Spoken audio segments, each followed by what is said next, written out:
que vamos a abordar en esta noche del tema son complicaciones que acontecen por la interrupción inducida del embarazo.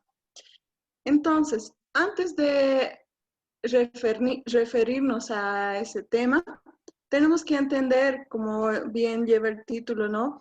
Que vamos a hablar un tema que va a favor de la vida, ¿no? Un tema pro vida. Entonces tenemos que entender qué es la vida en el sentido del embarazo, ¿no? ¿Cuándo es que acontece? ¿Cuándo es que surge un nuevo ser?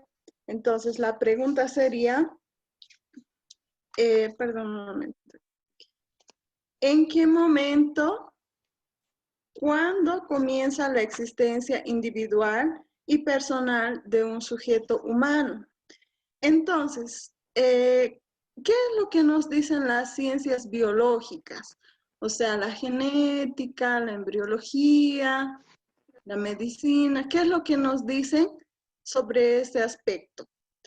El proceso generativo humano se inicia con la penetración de un gameto masculino, que es el espermatozoide, al gameto femenino, que vendría a ser el óvulo, ¿no? Entonces, esa unión de esos dos gametos forma un cigoto, ¿no? Entonces, estas células, como bien sabemos, ¿no? El espermatozoide es producido en los testículos en el varón y el óvulo es producido en el ovario en la mujer. Entonces, en un determinado momento, cuando estas dos células se encuentran, va a surgir la penetración de uno de esos miles de espermatozoides en el óvulo. Y cuando surge esta penetración, va a acontecer un fenómeno que nosotros llamamos como fecundación, cuando existe la unión de esas dos células y ya no son más dos, se convierten en uno, ¿no? Y a partir de ese momento, ese cigoto va a sufrir una serie de transformaciones, una serie de multiplicaciones, de divisiones, para dar lugar a la formación del embrión. Aquí en esta imagen podemos ver lo que pasa cada día, ¿no?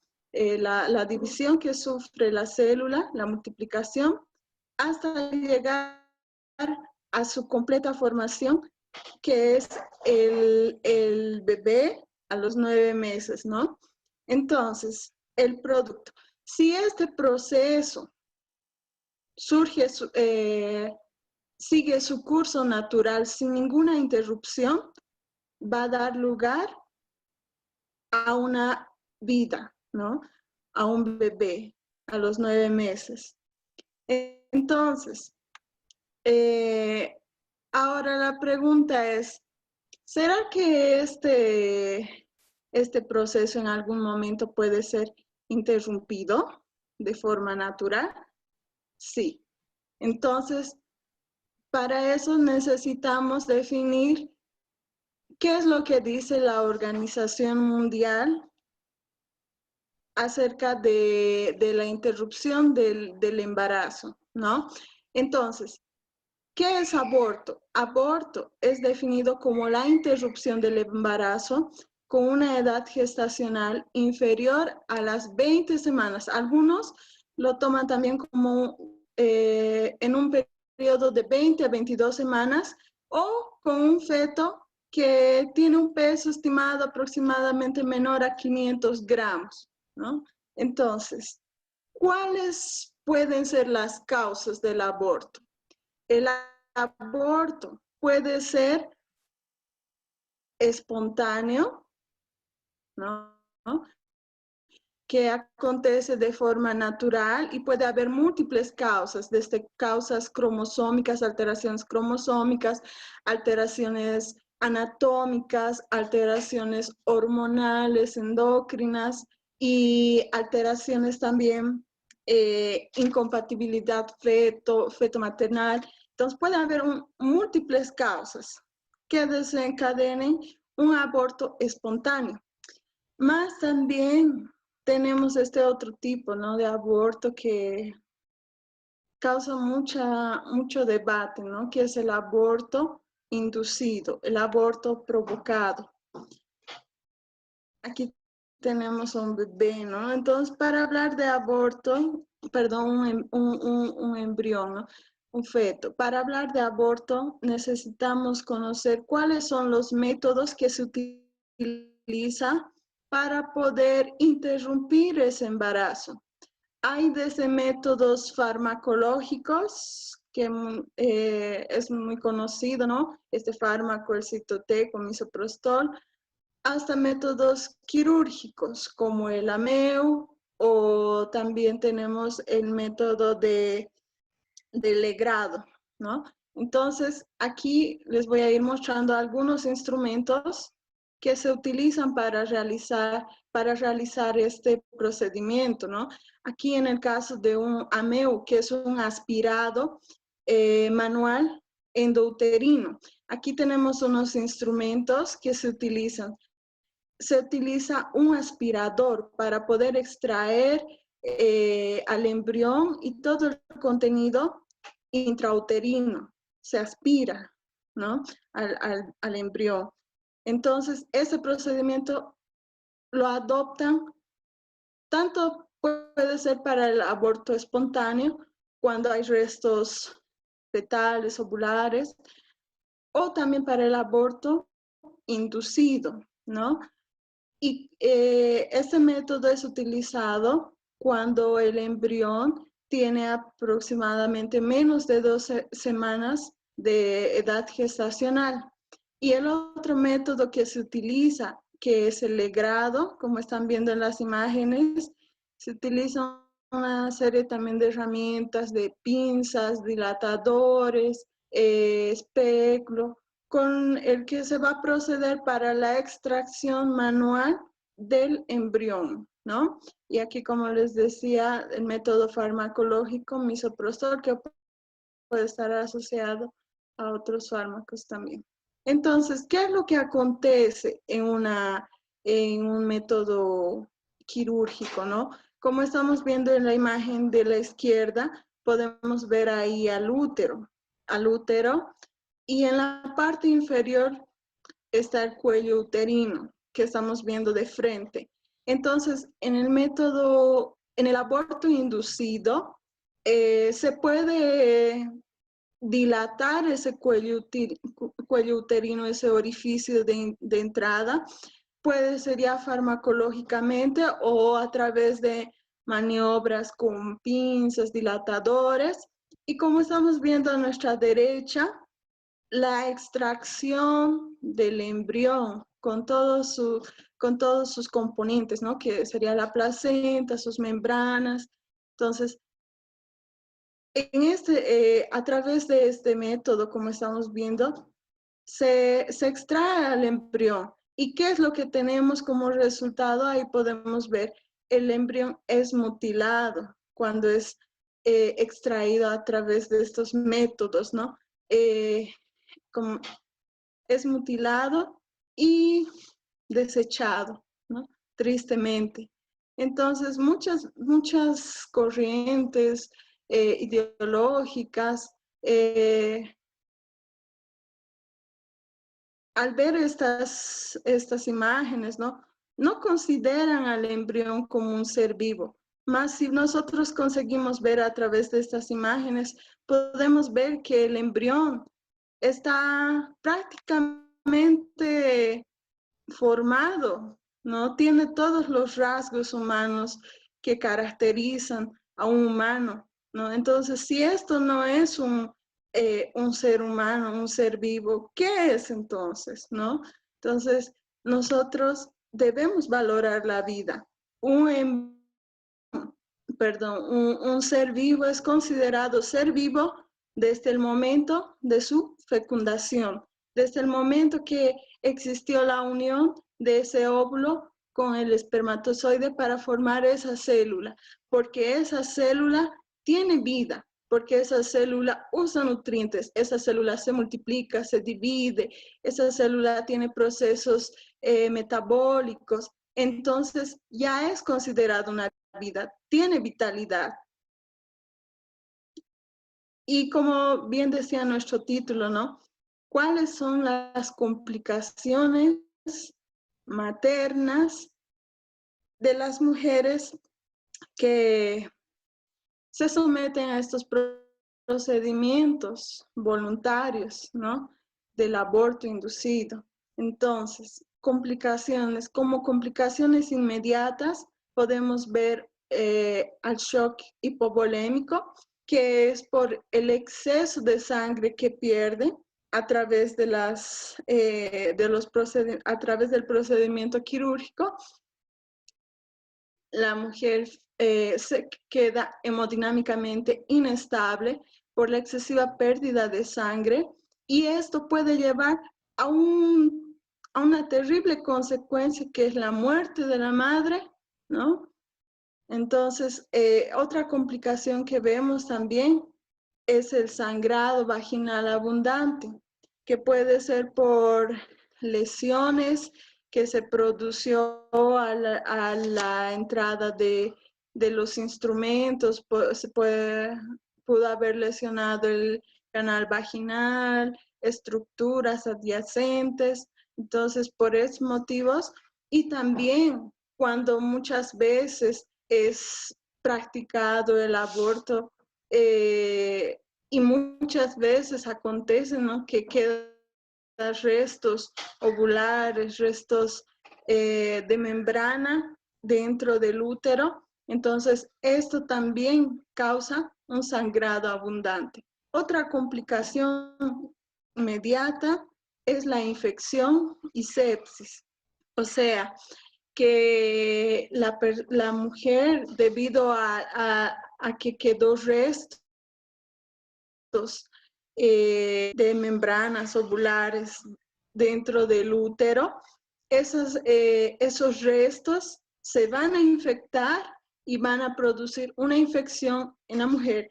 Y si la mujer no es tratada inmediatamente, esa infección, que es local en ese momento, puede generalizarse y producir una infección generalizada que es llamada de sepsis, ¿no? Y también esta sepsis puede llevar a un shock séptico y también causar la muerte. Otra complicación terrible también es la perforación uterina. Como bien les había mostrado, los instrumentos que se utilizan para poder extraer al embrión, esos mismos instrumentos pueden causar una lesión en el endometrio, que es la membrana interna del útero. Y esta membrana es una membrana, histológicamente es una membrana muy delicada, ¿no? Y al realizar esos procedimientos quirúrgicos, se puede perforar y también puede causar un shock debido a la hemorragia que va a desencadenar. Ahora, vamos a ver algunas complicaciones un poco tardías, ¿no? La práctica del legrado en especial puede traer consecuencias como la infertilidad, porque debido a que lesiona las membranas, el endometrio al intentar cicatrizar va a hacer que la pared del endometrio, tanto la pared anterior y posterior, se unan. Entonces, de esa forma va a impedir que haya una implantación de ese cigoto, ¿no? Entonces, la mujer que va a presentar con el tiempo va a presentar amenorrea e infertilidad, ¿no? Otra complicación son los abortos repetidos que la mujer puede sufrir posteriormente, cuando ya ella quiera realice un embarazo planificado, más puede acontecer que se produzcan una serie de abortos. ¿Por qué? Porque al momento de realizar esos procedimientos quirúrgicos, como bien les había indicado, se puede realizar tanto una dilatación del cuello uterino farmacológico o si no, de una forma mecánica a través de dilatadores, de pinzas, ¿no? Entonces, al realizar esa dilatación mecánica, se puede causar una lesión en el cuello uterino y con el tiempo esta lesión se va a manifestar en abortos repetidos. ¿Por qué? Porque va a causar una insuficiencia cervical. O sea, que cuando la mujer quede embarazada en una próxima oportunidad, a medida que el feto vaya creciendo dentro del útero, el mismo peso del feto va a estimular a que esa pequeña abertura que se causó por causa de la lesión de un aborto anterior, se abra, ¿no? El cuello uterino y de esa forma va a provocar un aborto de forma espontánea y repetida, ¿no? Entonces son complicaciones tardías. Otras complicaciones tardías también que pueden presentarse en próximos embarazos es la placenta previa y la placenta ácreta, ¿no? Entonces, estas son las principales complicaciones que puede presentar una mujer que se realice un aborto provocado, ¿no? Entonces, según la Organización Mundial de la Salud, el aborto provocado, el aborto inducido causa 8% de las mortalidades maternas, ¿no? Entonces, estas son las complicaciones que pueden llevar a un trágico final, que es la muerte de la madre, ¿no? Y como estábamos bien hablando al inicio, no solamente queda afectada la madre, también queda afectado ese nuevo ser, ¿no? Esa nueva vida que tenía un derecho de estar eh, con nosotros, más lamentablemente se le quitó, ¿no? Se le quitó la oportunidad de vivir, se le quitó la oportunidad de ser un nuevo ser, ¿no?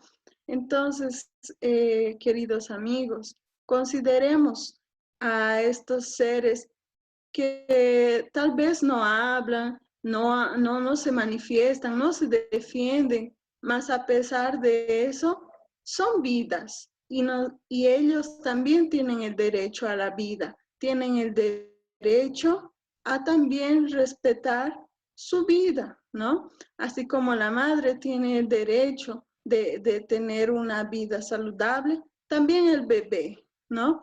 Entonces, en un breve resumen, eso sería mi tema, Cristi.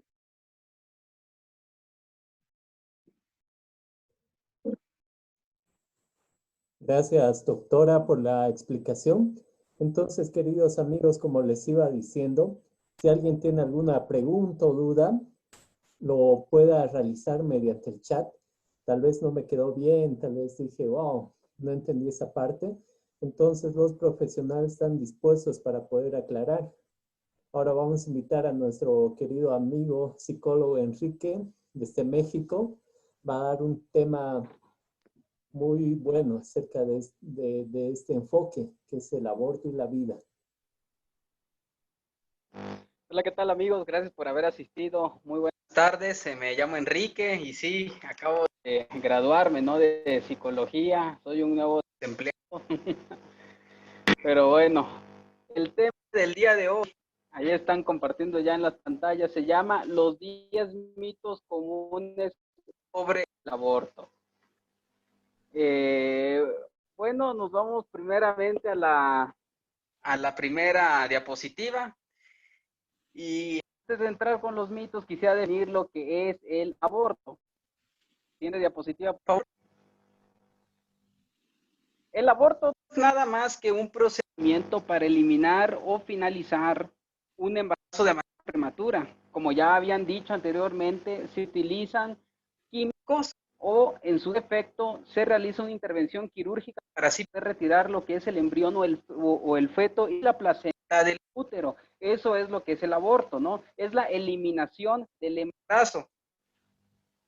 Así de que de aquí partimos para irnos a lo que es el primer mito. Mito número 1. Diapositiva, por favor. El aborto es la interrupción del embarazo. Pero para esto hay que definir qué es interrumpir. Interrumpir no es nada más que pausar una acción para su posterior reanudación o continuación. Es decir, les voy a poner un ejemplo. Estás en una película, te llaman por teléfono y ¿qué es lo que haces? Interrumpes la película poniéndole pausa. Así contestas tu teléfono y una vez que termine la llamada, lo cuelgas y reanudas, reactivas otra vez, le das play de nueva cuenta a la película. Eso es lo que es la interrupción prácticamente. Es una actividad que pausas, pero posteriormente le vas a dar una continuación. Y en el caso del embarazo no es así. En el caso del embarazo no es como si yo dijera, ¿sabes qué? Le voy a poner pausa al embarazo y ya ahorita en 2 semanas o por la mañana, no sé, lo voy a volver a reactivar. Y no pasa eso. Lo que es el aborto, eliminación completamente del embarazo, ¿no? Eso es eliminación prácticamente, ¿no? Eso es lo que es el aborto, ¿no? Es la eliminación del embarazo. Se le llama interrupción porque pues en términos publicitarios es como que mucho más atrayente, ¿no? La presentación del aborto. Así se le llama, así llega a personas, tiene mayor difusión, pero de una manera cruda, ¿no? Y a cierto punto tétrica, lo podemos nombrar como el asesinato de un ser humano por nacer. Cabe también de destacar que se le ha puesto este término, ¿no? Interrupción, a tal grado que se ha prostituido, ¿no? El mismo término. Entonces, de alguna otra forma, en algunos casos podría ser válido, ¿no? Sin embargo, no está bien, dada la etiología de la pregunta. Perdón, de la palabra, disculpen, dada la etiología de la palabra, lo que es su significado abarca, pues es básicamente una actividad muy diferente a la palabra, por ejemplo, eliminación, ¿no? El concepto de la eliminación. Ahora nos vamos al segundo mito, que es básicamente un argumento que utilizan como uno de los argumentos favoritos. De hecho, yo creo, o sea, yo lo pondré personalmente como el argumento favorito de este tipo de grupos fundamentalistas, ¿no? Como lo es el de las neofeministas. Y el siguiente, el feto no es un ser humano, es un conjunto de células. Yo quisiera citar, ¿no? Al biólogo francés y ganador del premio Nobel, Jean Rostand, ahí lo tienen en pantalla, que dijo la siguiente frase: en el óvulo fecundado existe un ser humano y está todo entero con todas sus potencialidades. También el concepto en el cual la Academia Nacional de Medicina en la Argentina tiene, ¿no? Acerca de esto es el siguiente, ¿no? O por lo menos de la vida humana. La vida humana se crea, ¿no? Desde la concepción. Es decir, la ciencia moderna ha descubierto, ¿no? De que el proceso, que es la singamia, ¿no? Por el cual se une el espermatozoide y el óvulo, crean prácticamente vida. En este proceso se fusionan los dos núcleos, tanto el del papá como el de la mamá, y así forman un ser humano nuevo con un ADN propio, que es totalmente distinto al de sus padres. Y en ese momento comienza, ¿no? El desarrollo natural de la vida e inicia entonces un desarrollo específicamente humano. Es decir, no es un conjunto de células como tal. Porque si a eso vamos nosotros, igual somos un conjunto de células como seres prácticamente, o sea, un ser naciente, una persona, que un bebé que acaba de nacer, es un conjunto de células así como nosotros, ¿no? Que somos jóvenes o en su defecto adultos. Somos un conjunto de células igual. Entonces no por eso nos vamos a andar matando. Aquí, como ya lo había dicho la doctora, ¿no? En la ponencia pasada, la vida humana inicia desde la fecundación, desde ese momento ya nace o se crea la vida humana. Entonces vamos al número 3, que es otro de los argumentos, ¿no? Falaces, por cierto, muy favoritos igual de grupos, el cual dice lo siguiente: la mujer tiene derecho a decidir sobre su cuerpo, y tienen razón. La mujer tiene derecho a vestirse como quiera, a ponerse los tatuajes que quiera, a hacerse las cirugías estéticas que quiera, a hacer las operaciones que quiera. O sea, y no solamente la mujer, el ser humano, ¿verdad?, tiene el derecho de hacer con su cuerpo que uno quiera. Yo en este momento podría irme a poner un tatuaje y no pasa nada, pues bueno, llegar a México y mi mamá me va a matar, pero es mi cuerpo, ¿no? Y al fin de cuentas tengo ese derecho. Sin embargo, el problema aquí recae en lo siguiente, y es que tomando el punto anterior como referencia, podemos determinar e incluso hacer énfasis de que el ser humano que carga la mujer dentro de su vientre es una vida aparte, no tiene nada que ver o tiene realmente poco que ver con ella, es una vida aparte, no es su cuerpo. Número uno, ¿por qué? Ahí están 4 razones principales. Número uno, el niño en gestación tiene un ADN único, repetido, como acabamos de decir en el mito número 2. Sí mismo tiene un ritmo cardíaco distinto al de la mamá, incluso factor sanguíneo, ¿no? Porque su grupo sanguíneo puede ser diferente, ¿no?, al de los papás, pero todo igual de la mamá. Así como también tiene una formación de órganos propios como la placenta, que en algún punto se creía de que la generaba el cuerpo materno, pero no, es propiamente del embarazo. Y pues el niño, obviamente crea, o sea, se forma dentro de él, o sea, en el proceso de formación a lo largo del embarazo, el proceso de los 9 meses, riñones que son de él, su corazón es de él, su sistema nervioso es de él, su sistema respiratorio es de él, su sistema digestivo es de él. Es decir, es una vida muy aparte que el de la mamá. No es, ¿cómo se llama? Parte de la mamá propiamente, parte de su cuerpo. No es una mano, no es pie, es una vida aparte completamente. Y el hecho de querer, por ejemplo, no aprobar el auto en varios países de Latinoamérica, daría por el hecho de la violación de ciertas leyes, ya que el cuerpo del niño que está por ser está protegido por pactos internacionales. En muchos de los países latinoamericanos tienen un rango constitucional, y el hecho de aprobar estas leyes, de legalizar el aborto, se estaría violentando no solamente los derechos humanos, sino también las mismas constituciones de los respectivos países. Entonces, partimos directamente al punto número 4. Este es la verdad un argumento bastante estúpido, perdón si soné un poco agresivo, pero es algo, la verdad, muy tonto, ¿no? Es que he escuchado que hablan de que el aborto es una herramienta para evitar la sobrepoblación. Hay un debate todavía a nivel internacional sobre esto, y es de que yo soy partidario de que la sobrepoblación como tal no existe. Lo que hay es una mala distribución de toda la densidad poblacional a nivel mundial. Y podemos ver, ¿no?, algunos ejemplos prácticamente de esto. Número 1, miren, para empezar, ¿cómo se puede desacreditar esto? Es algo, la verdad, tan vil y tan bajo e incluso perverso. El hecho de que uno sabe que hay que cortar para evitar la sobrepoblación, y es prácticamente lo equivalente a decir lo siguiente: ¿saben qué? Vamos a unir a todos los creados que sean físicamente débiles, los vamos a matar prácticamente y solo vamos a quedar los fuertes en el planeta, porque así el planeta no se va a sobrepoblar. Sin embargo, miren, vamos a ver el ejemplo de Uruguay primero, uno de los países de Sudamérica, y hay algo muy interesante en este país, y es que desde los 80 hasta la fecha, el crecimiento poblacional se ha mantenido prácticamente estancado, ¿no? Ha tenido 3 millones, un promedio de 3 a 3 millones y medio de personas desde los 80 hasta la fecha, ¿no?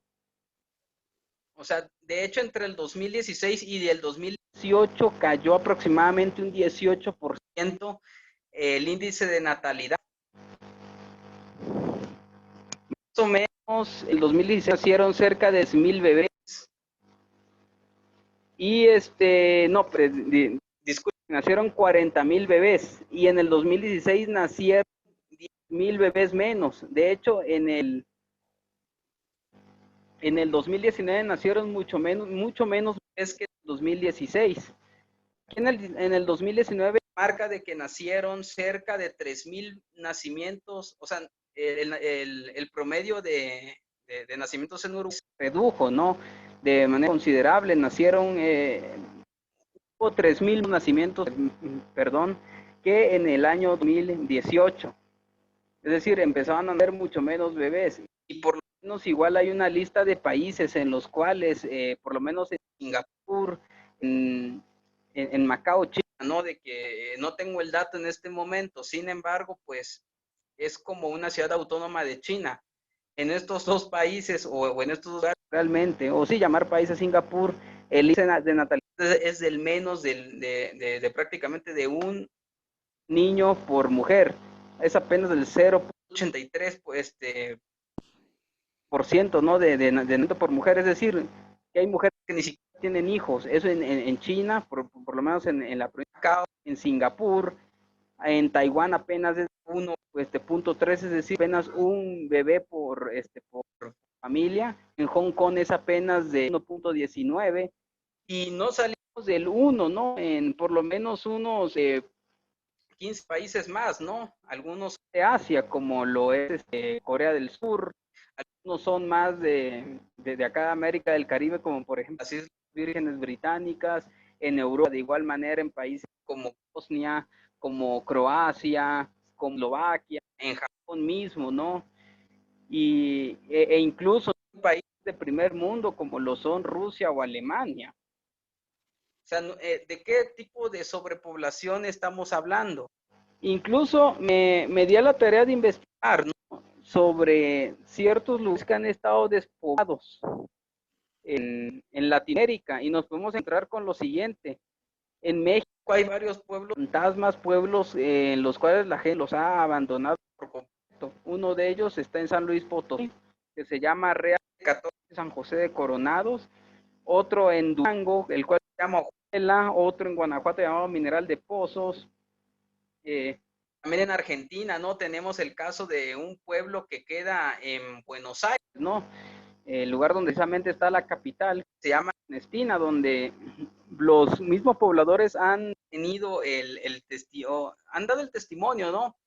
Y se han referido como que en el pueblo hay más bancos en las iglesias que habitantes. Entonces, es un pueblo fantasma completamente. Chile igual tiene el caso de dos pueblos, ¿no? Humboldt y Santa Laura, y el pueblo de Sewell. Argentina también tiene otro, ¿no? Llamado Villa Pecuén. En Brasil está Fordlandia y en Colombia está Hotel El Salto.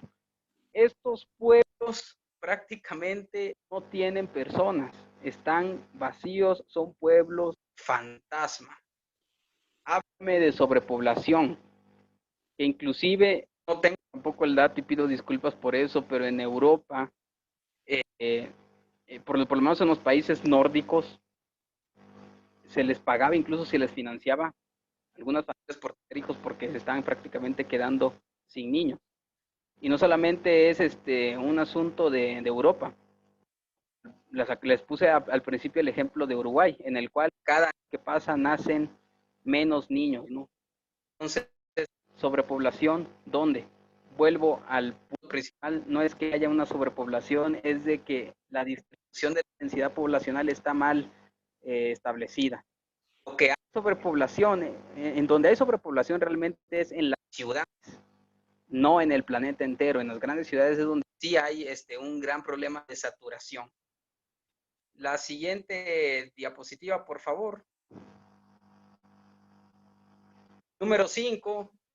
Este es otro mito, la verdad, que dice es que como es una realidad social debe ser legalizado, porque aún si no es legalizado se seguirá, ¿cómo se llama?, practicando de una manera ilegal. No tiene sentido. Aquí mismo les pongo algunos ejemplos. Muchas actividades delictivas como el robo, la extorsión, el narcotráfico, el lavado de dinero, el fraude, la pedofilia, las violaciones son ilegales y no por eso las vamos a legalizar. O sea, no tiene nada que ver prácticamente una cosa con la otra, porque si a eso vamos, pues vamos a legalizar todos estos delitos, ¿no? Y de paso todos los delitos que están en nuestros respectivos códigos penales. O sea, no tiene prácticamente sustento alguno este argumento, como le llaman, que en realidad sería prácticamente una falacia, ¿no? Es decir, no se puede, ¿cómo se llama? Legalizar simple y sencillamente porque de manera ilegal se va a seguir haciendo. O sea, es algo que no tiene ni pies ni cabeza. Siguiente, número 6. El aborto, aparte de ser legal, tiene que ser gratuito. Yo les voy a decir algo que ya saben. Diapositiva, por favor. Nada en esta vida es gratis. Más allá del aire que respiramos, nada es gratis en esta vida. A todos nos cuestan las cosas. Y un aborto es algo que no le va a costar tal vez indirectamente, ¿no?, a la mujer que se lo va a legalizar, pero a quién sí le va a costar a todos los ciudadanos, porque si se llega a legalizar, ese aborto se va a hacer con el dinero del pueblo, con el dinero de los ciudadanos del país donde se legalice. En cifras prácticamente internacionales, podemos ver de que el aborto farmacológico está en cerca de $430 y un aborto quirúrgico está aproximadamente unos 620 a $730, ¿no? Argentina se han hecho, ¿no?, algunas, ¿no?, y se hizo todo un recuento de cuánto podría costar a la población tan solo el primer año que se realizaran abortos, ¿no? Y se llegó a la tasa de cerca de 4,000 millones. En pesos mexicanos serían cerca de 1,000 millones de pesos mexicanos, ¿no? O sea, es algo bastante elevado. Estamos hablando, ¿no?, de que Argentina tiene un poco menos habitantes que México. En el caso de México, más o menos se iría por esas cifras, más o menos, entre 1,000 y 1,500 millones de pesos mexicanos. Y ya luego el segundo año, ¿no? Pues estaban siendo los primeros 2 años, llegaría a los 9,200 millones de pesos argentinos, que en pesos mexicanos serían aproximadamente 2,100 pesos mexicanos, 2,100 millones de pesos mexicanos. Pero al ser la densidad poblacional mayor que en Argentina, pues los precios prácticamente se incrementarían. Se dan cuenta de cuánto estarían gastando y de que ese dinero que se va a utilizar para poder financiar estos privilegios, porque son privilegios al fin de cuentas, pues se podría utilizar prácticamente para otras cosas, para invertir en la educación, para invertir en el sector salud, para invertir por lo menos en México en nuestras Fuerzas Armadas o en las fuerzas de tareas de seguridad en la inteligencia. Todo esto con el fin de poder combatir el narcotráfico y la corrupción, que es un problema que está azotando actualmente a México, ¿no?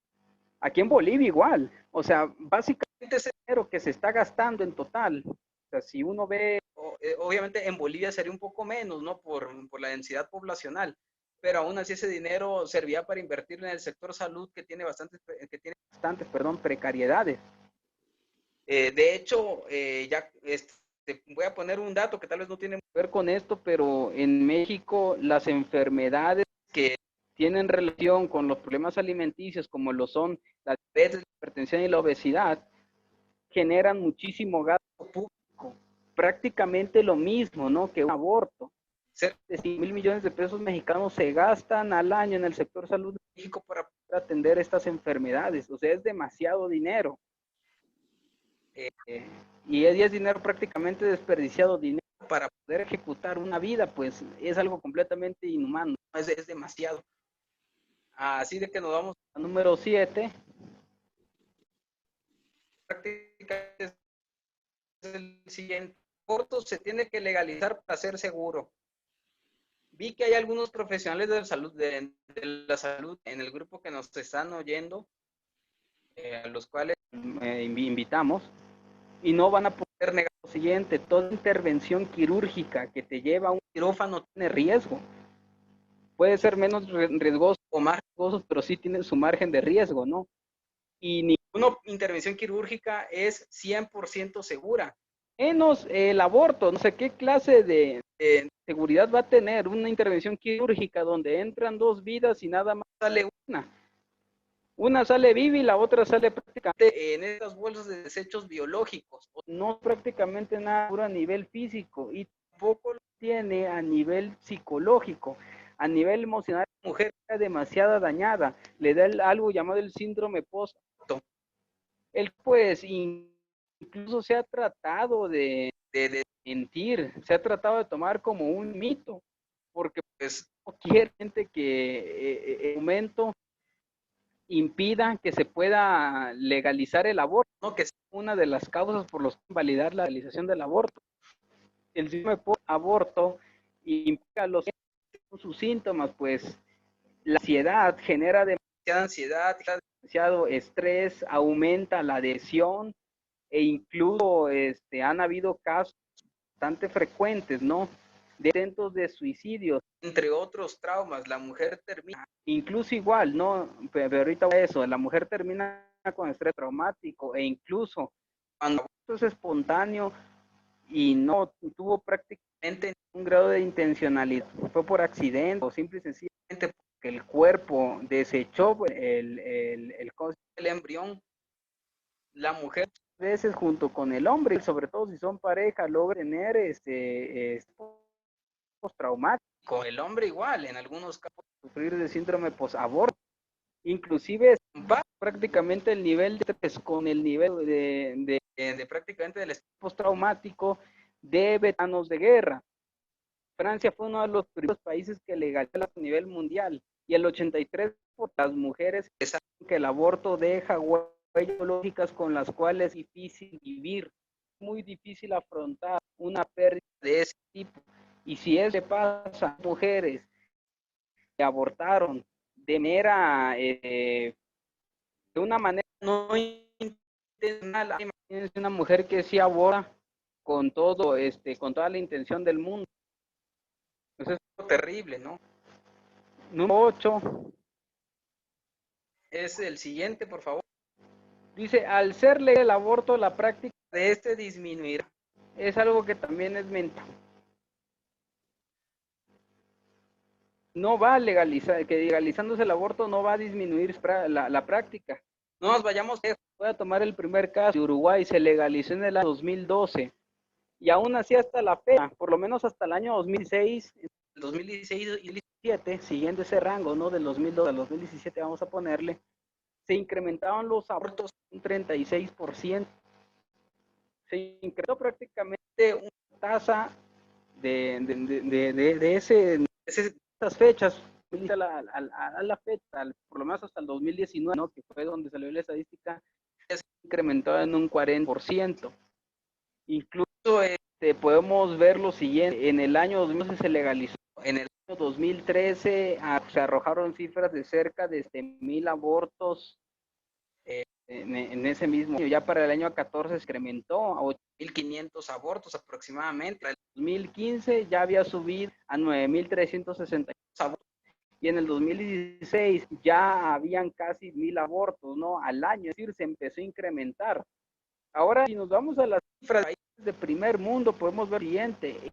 En Francia legalizaron el 74, al igual que no, le legalizaron en Francia el 74 y del 74 al año 2015 hubieron cerca de 200, o sea, tiró o sea, la cifra no anual que se maneja es de cerca de 200 a 200,000 abortos anuales. Es decir, que son cerca de 2,000, perdón, disculpen. En Francia están aproximadamente 800,000 nacimientos anuales. Si comparamos cifras de cuántos abortos hay de manera al año, que son 210,000, podemos determinar que, o sea, que uno de cada 4 franceses no llega a nacer. Y más o menos entre el 2000 al 2006, el aborto de menores de edad creció en un 6%, pasando de 10,000 abortos a cerca de 3,500 por año.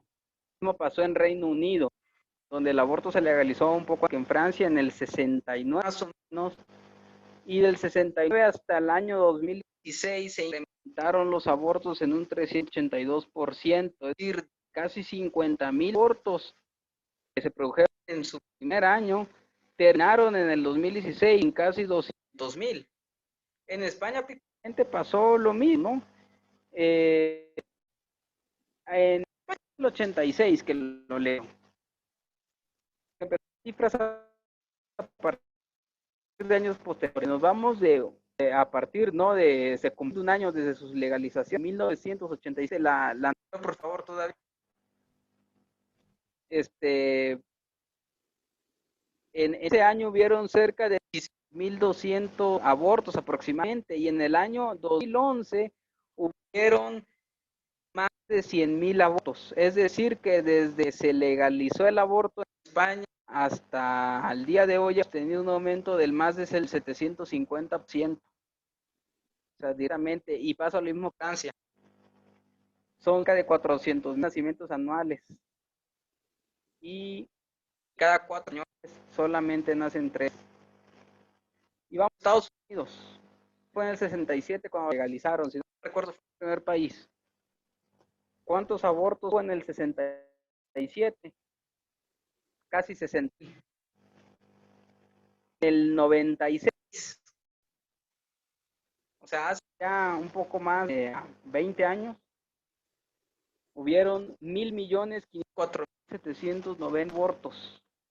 Aumentó en un más del 2000% desde su legalización. Sigue, y aproximadamente al año siguen siendo 6 millones de abortos. De hecho, el mismo instituto, ¿no? Guttmacher, que está a favor del aborto en Estados Unidos, afirma que desde su legalización, ahí mismo, han habido más de 60 millones de abortos en Estados Unidos. Más. Y quiero también, para poder terminar con este punto, que la realidad de Chile no tiene legalizado el aborto y aún así pudo reducir sustancialmente la mortalidad materna. En el año 2008, entre el 2008 y 2009, fue el segundo país de todo el continente en reducir la tasa de mortalidad materna. Incluso lo hizo, ¿no? Lo redujo menos que lo que ha hecho Estados Unidos, donde el aborto es legal desde prácticamente, bueno, lo habíamos mencionado, de los 60, ¿no? Prácticamente. Ahora sí nos vamos al siguiente punto, por favor. Siguiente mito. Número 9. El aborto ayudará a los pobres. Lean el que puse ahí. ¿Qué un pobre quiere? Es dejar de ser pobre. Quiere salir de la pobreza. No quiere que le maten a los hijos. Y de hecho hay que ver los que piden aborto legal. Son las clases medias y medias.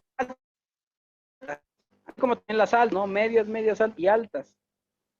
Las clases bajas no quieren el aborto legal, o por lo menos no en el nivel, si lo quieren, ¿cómo se llama? Las clases altas. Voy a tomar una cifra argentina, ¿no?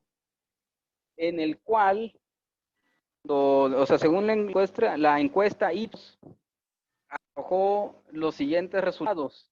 Y es de la clase alta, en un 100%, el 52% sí está a favor, pero solamente el 3% está en contra. Pero ya la clase baja se puso completamente en contra, ¿no? El aborto en un 57%, solamente el 32% estaban a favor de que si hubiera un aborto legal. Es decir, eso de que te voy a ayudar a darte a tu hijo, pues no tiene mucho sentido, y no es algo que las clases de pobreza moderada y extrema pidan.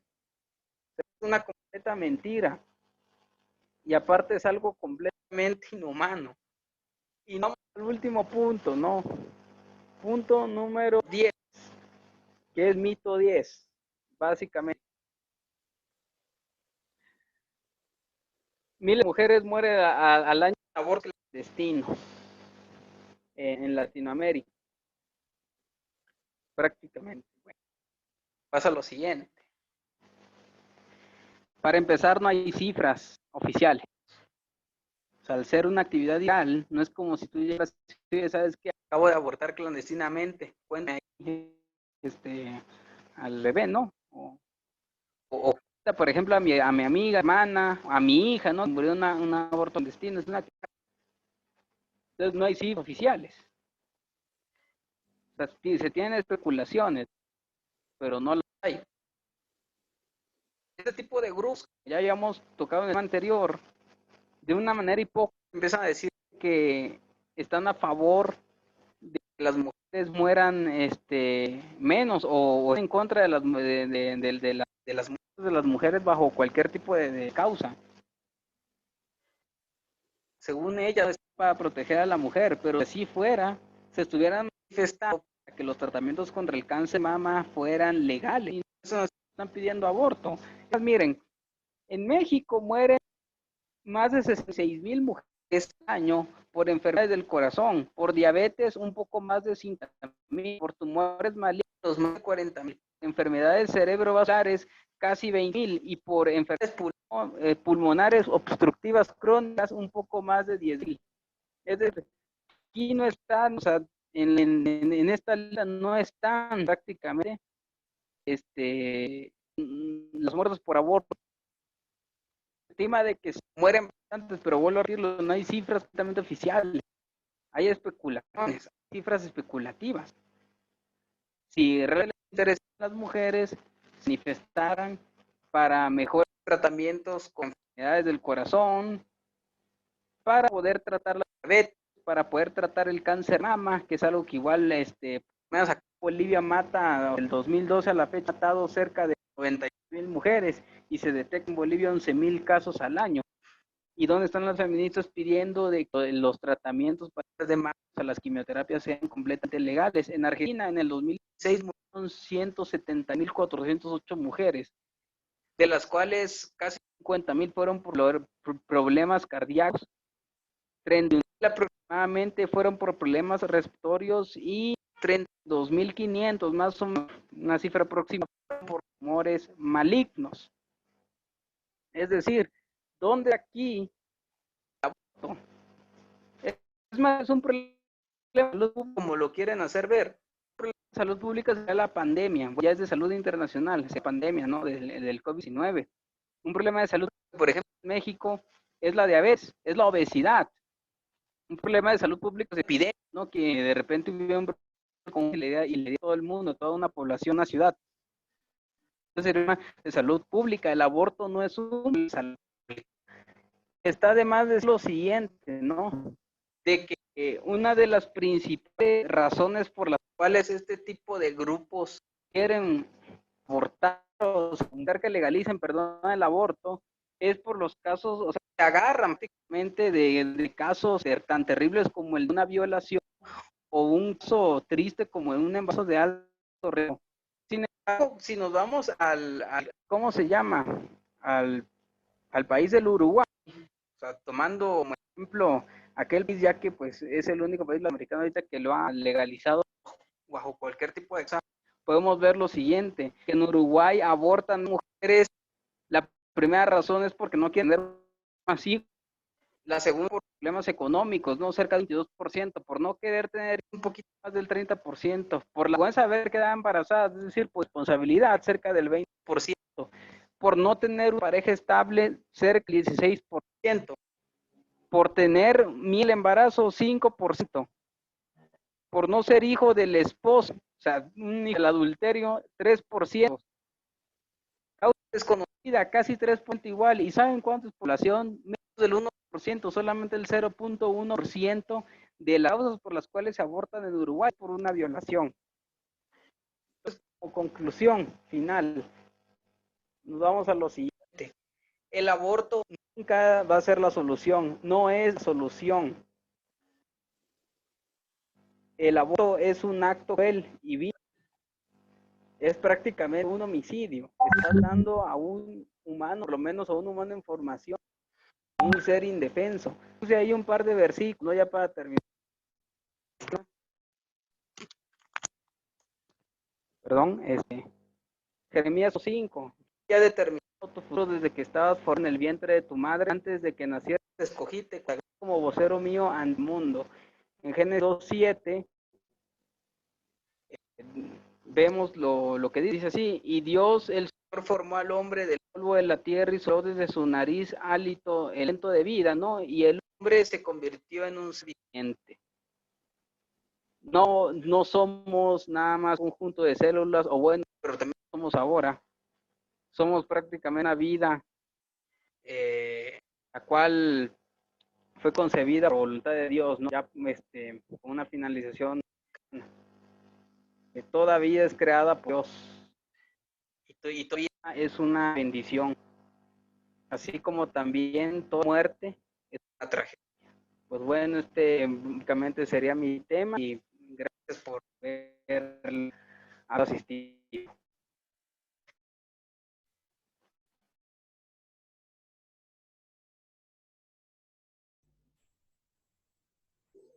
Gracias a ti, Enrique. Gracias por esa participación. Ahora vamos a ir con la última parte que ya se enfoca, ¿no?, en un tema más teológico, más moral, ¿no? Y vamos a invitar para eso al licenciado Freddy Núñez, licenciado en teología. Y como les dije, queridos amigos, si tienen alguna pregunta, vamos a ir respondiendo al final. Entonces vamos escribiendo en el chat. Muy bien, gracias, Cristian. Bueno, como mencionó Cristian, ahora vamos a ir a un tema más que todo bíblico y teológico, ¿no? Que también está dentro de esta temática sobre el don de la vida, ¿no? Algunas cuestiones o interrogantes que podemos encontrar en la Sagrada Escritura. Voy a compartir la pantalla.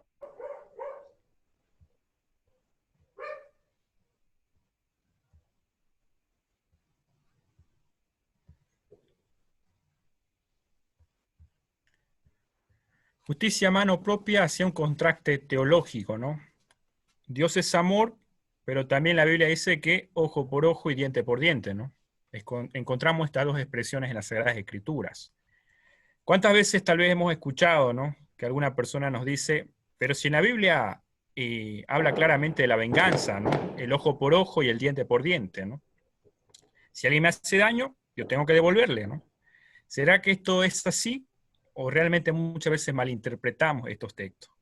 La Biblia dice principalmente primer rey legislador en la historia de la humanidad, primer gobernante en regir leyes en la humanidad. Su código comprende alrededor de 282 leyes.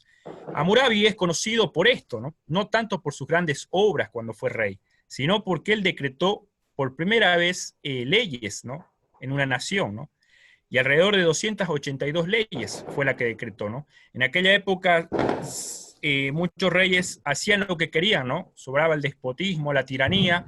Entonces Hammurabi, para consensuar, para poner órdenes, implantó leyes, ¿no? Y entonces, seguramente los que tal vez tenemos abogados acá, los que han estudiado ciencia jurídica, han repasado detalladamente el código Hammurabi, ¿no? Porque tiene mucha significancia en la historia de la humanidad. Pero dentro del código de Hammurabi encontramos una ley, ¿no?, que es la ley del talión, la cual también dicta que hay el ojo por ojo y el diente por diente, ¿no? El término ley de talión se refiere a un principio jurídico de justicia retributiva en el que la norma imponía un castigo que se identificaba con el crimen cometido. El término talión deriva de la palabra latina talis o tale, que significa idéntico o semejante, de modo que no se refiere a una pena equivalente, sino de una pena idéntica. La expresión más famosa de la ley del talión es ojo por ojo, diente por diente. Aparecía en el Éxodo veterotestamentario. Históricamente constituye el primer intento por establecer una proporcionalidad entre daño recibido en un crimen y daño producido con el castigo, siendo así el primer límite a la venganza, ¿no? Dentro del código de Hammurabi, entonces encontramos la ley del talión, ¿no?, que indicaba prácticamente una ley de venganza, ¿no? Si alguien me hacía un daño, yo podía retribuírsela, ¿no? Era una ley retributiva, ¿no? Entonces aquí se aplicaba el ojo por ojo y diente por diente. Pero si vamos a las Sagradas Escrituras, dentro de las leyes de Moisés, vamos a encontrar que también había esta similitud con esta ley, ¿no? Pero yo voy a pedirles ahí a los que están, porque vamos a abrir mucho la Biblia para interpretar esto, y que busquen Éxodo capítulo 21, versículo 20 al 25. Éxodo 21, versículo 20 al 25. Si alguien hiere a su siervo o a su sierva con un palo y muere entre sus manos, será castigado. Pero si sobrevive por un día o dos, no será castigado, porque es propiedad suya. si algunos riñen y hieren a una mujer embarazada y esta aborta, pero sin causarle ningún otro daño, serán penados conforme a los que imponga el marido de la mujer y juzguen los jueces. Pero si le causan otro daño, entonces pagarán por vida, ojo por ojo, diente por diente, mano por mano y pie por pie. Quemadura por quemadura, herida por herida y golpe por golpe. Aquí encontramos en el Antiguo Testamento, todo induce o indica prácticamente de que Dios designa ante una ley en la cual se puede aplicar el ojo por ojo y el diente por diente, ¿no? Pero parece contradictorio, ¿no? Porque si nosotros vamos al Nuevo Testamento, vamos a abrir primera de Juan, capítulo 4, versículos 7 al 8, vamos a encontrar otro pasaje, ¿no? Del discípulo amado, el cual define de la siguiente manera a Dios, ¿no? Primera de Juan, capítulo 4, versículos 7 y 8.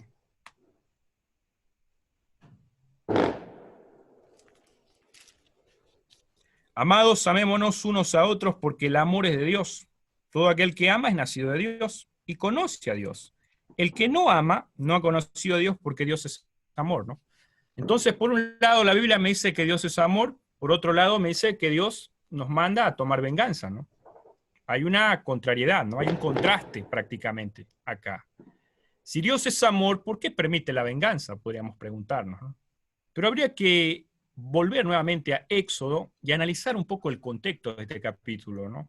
Uno de los primeros principios que debemos tener en cuenta a la hora de estudiar la Biblia e interpretarla es no perder de vista los contextos, ¿no? En qué época se dijo, el contexto histórico, el contexto literario, ¿no? La interpretación del idioma original de la Biblia es muy importante, esos elementos al momento de estudiar la Biblia, para así tener una respuesta adecuada, ¿no? Muchas veces obviamos estos principios que la teología nos impulsa a poner en práctica cuando estudiamos la Sagrada Escritura. Volvamos entonces a Éxodo 21, capítulo 20, y en especial en el versículo 22, que dice que si algunos riñen y hieren a una mujer embarazada, y esta aborta, pero sin causarle ningún otro daño, serán penados conforme a los que les imponga el marido de la mujer y juzguen los jueces, ¿no? Entonces, ¿cuál es el elemento acá? Dice que son los jueces los que tienen que hacer justicia, ¿no? Esta venganza hay que dejarla a los jueces designados. Ellos van a instaurar el ojo por ojo y el diente por diente. No hay una afirmación de venganza propia, de que la víctima tome justicia a mano propia.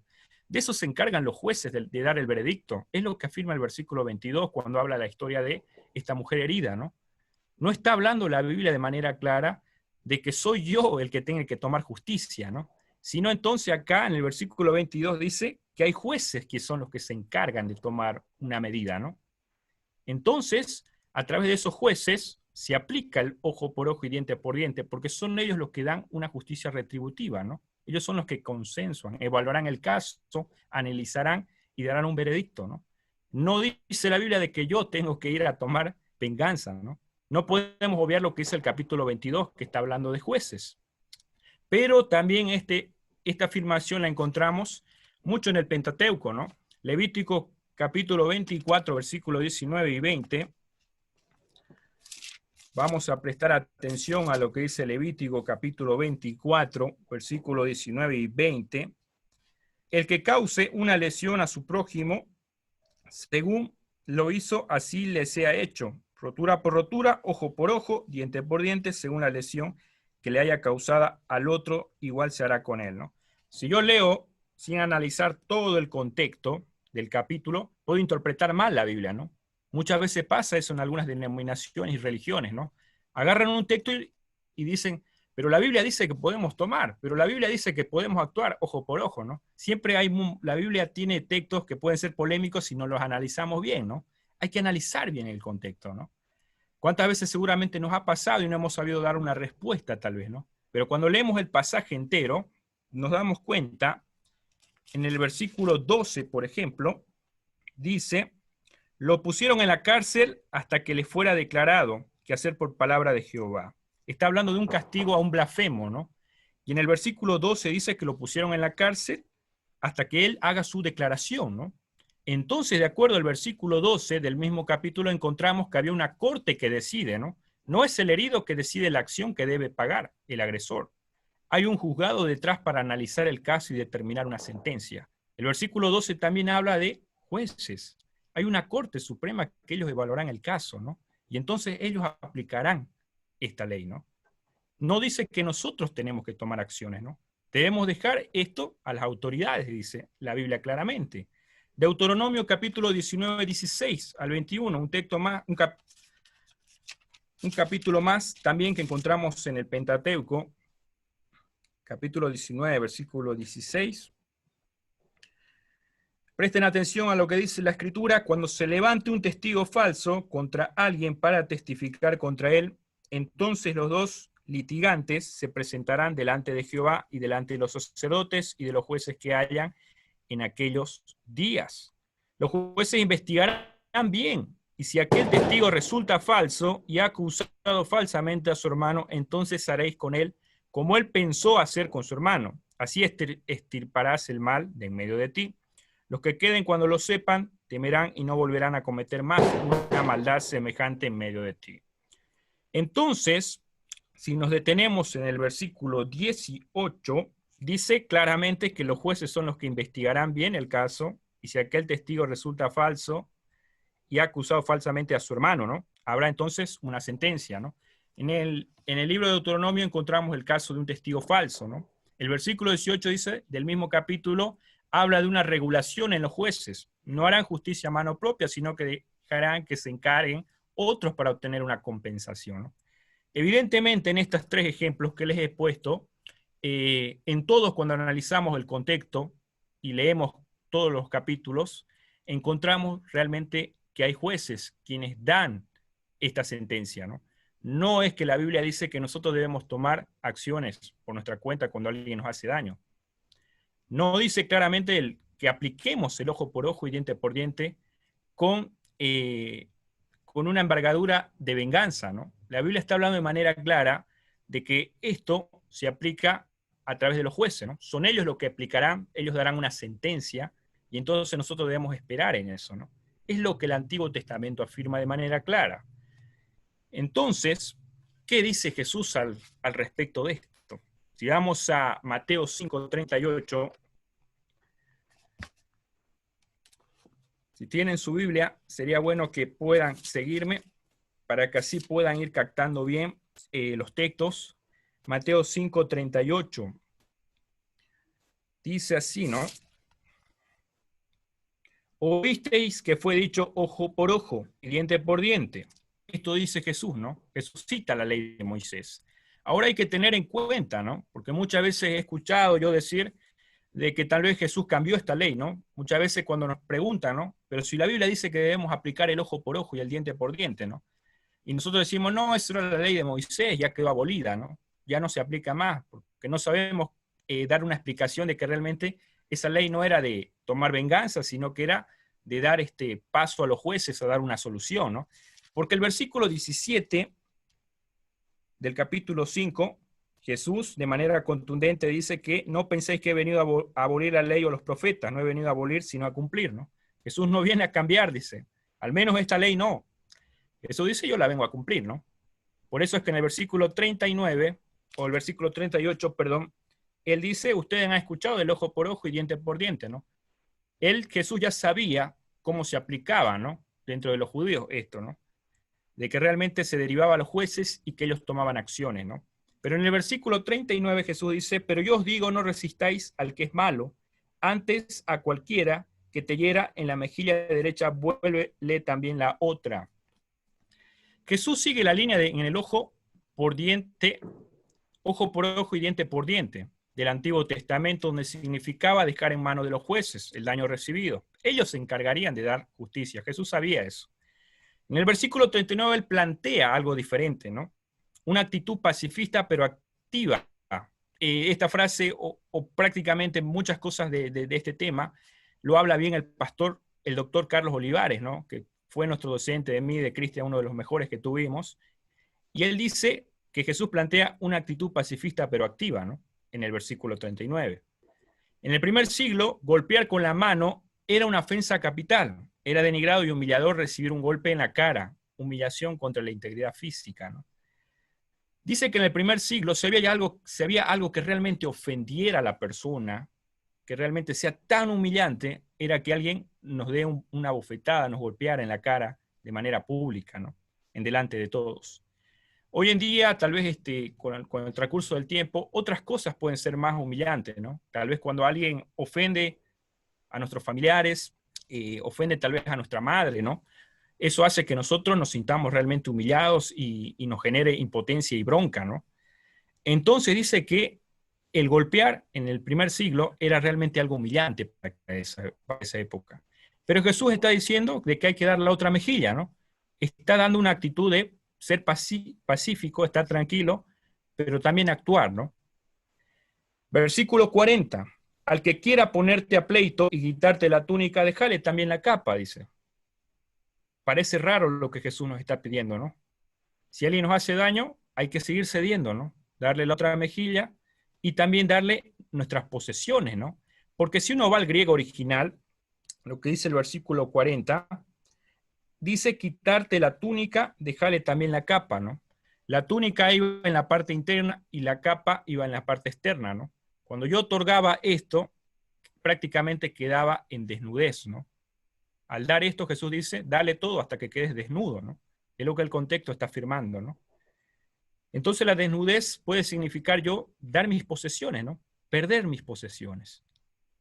En el versículo 41 dice, a cualquiera que te obligue a llevar carga por 1 milla, ve con él 2. Esto quiere significar de que yo tengo que ser humillado de manera pública, ¿no? Ir contra mi voluntad, ir contra mi orgullo, ¿no? Ceder ante esta persona que me está haciendo daño, ¿no? ¿Por qué Jesús plantea esto, ¿no? Cuando alguien quiere hacernos daño. ¿Por qué Jesús pide una actitud de esta magnitud? Parece raro, ¿no? Parece imposible cumplir lo que Cristo nos está pidiendo, ¿no? Porque si alguien nos hace daño, nosotros rápidamente actuamos, ¿no? Está en nuestra naturaleza, lo que nos genera impotencia cuando alguien nos insulta, nos agrede físicamente, el reaccionar, ¿no? Está en nuestra naturaleza cuando vemos un malhechor, un delincuente, un violador, hacer una acción negativa y nosotros decir, ojalá le hagan lo mismo, ¿no? O le hagan peor, ¿no? Porque somos seres humanos, tenemos una naturaleza, ¿no? Pero Jesús está diciendo algo muy importante acá. Él afirma de que debemos dejar actuar a los jueces, ¿no? Pero brinda un consejo también.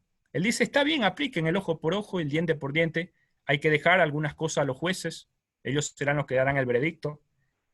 Pero también dice, pero déjame que yo te dé un consejo, ¿no? Y ahí explica de manera contundente, ¿no? Si alguien te golpea, dale la otra mejilla, ¿no? Dale todas tus posesiones, ¿no? Ve contra tu voluntad, quítate el orgullo. Brinda un consejo que muestra un cambio de actitud distinto. El actuar de esta manera damos un mensaje y ese mensaje avergüenza al agresor, donde lo lleve a reflexionar y manifestar. Estoy haciéndole todo esto, pero él me está mostrando otra actitud. Entonces se producirá un cambio en su forma de pensar y actuar. Interesante este método bien cristocéntrico, ¿no? Un método que realmente extraordinario, que marca una diferencia en el ministerio de Jesús. Él está dando un consejo, ¿no? Porque cuando nosotros no reaccionamos, dice que esto puede llevar a que esa persona que nos está agrediendo entre en una reflexión, ¿no? Se avergüence de sí mismo, ¿no? ¿Cuántas veces tal vez nos ha pasado a nosotros incluso cuando hemos sacado un preconcepto o hemos juzgado a una persona, ¿no? O hemos criticado a alguien, ¿no? Pero después hemos visto que esa persona no era lo que esperábamos, ¿no? Incluso esa persona ha sido buena con nosotros, ¿no? Y nosotros muchas veces decimos, pucha, he hablado mal de él y mira cómo él está actuando conmigo, ¿no? Eso hace que muchas veces nos sintamos avergonzados, ¿no? Nos sintamos ofendidos, ¿no? Eso es lo que Jesús está tratando de explicar, ¿no? De que cuando nosotros marcamos la diferencia en nuestras acciones, muchas veces la persona que nos está haciendo daño puede entrar a reflexionar. Es cierto, hay personas que muchas veces tienen una maldad inexplicable, ¿no? Pero sabemos que para el Espíritu Santo no hay nada imposible al cambiar la vida de un ser humano, ¿no? Pero si nosotros combatimos la violencia con violencia, engendraremos más violencia. Entonces esto nunca acaba, ¿no? El pleito nunca acaba. ¿Cuántas veces vemos que tal vez debido a posesiones, ¿no? en una familia, los hijos, por quedarse con los bienes de los padres, entran en un proceso legal y gastan dinero, discordia, y al final se hace un daño, ¿no? Porque siempre ir con la venganza, ir con realmente, cuando alguien nos ofende, si nosotros seguimos el pleito, esto nunca va a terminar, ¿no? Romanos 12:20 dice algo interesante, pero afirmando esto.